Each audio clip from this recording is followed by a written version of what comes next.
Russian carriers and Chinese and Indian definitely don't have wooden catapults, but also don't have modern ones.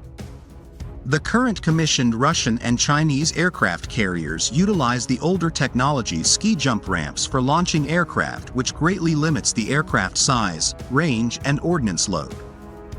There is no catapult employed like the American and French aircraft carriers, which allow for heavier, larger aircraft with greater range and ordnance loads to be launched.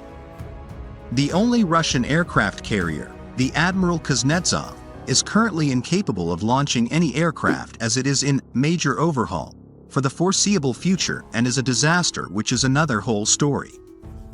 The ski jump design ramps the aircraft upward at an angle, allowing them to take off under their own power without requiring the additional thrust provided by a catapult. This design is generally less capable of launching heavier aircraft and ordnance compared to catapult-equipped carriers, but it is simpler and less expensive to implement.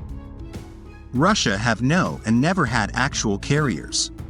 All of them were plane-carrying missile cruisers, Kuznetsov class, VTOL, helicopter-carrying cruisers, Kiev class, and dedicated anti-submarine helicopter carriers, Moskva class. Do not confuse Moskva class helicopter carriers with Lost Slava class cruiser. Let's face the Russian aircraft carrier, and their planes are pretty useless. Yes, I said the carrier, and their poor planes cannot take off with full weapon loads or fuel.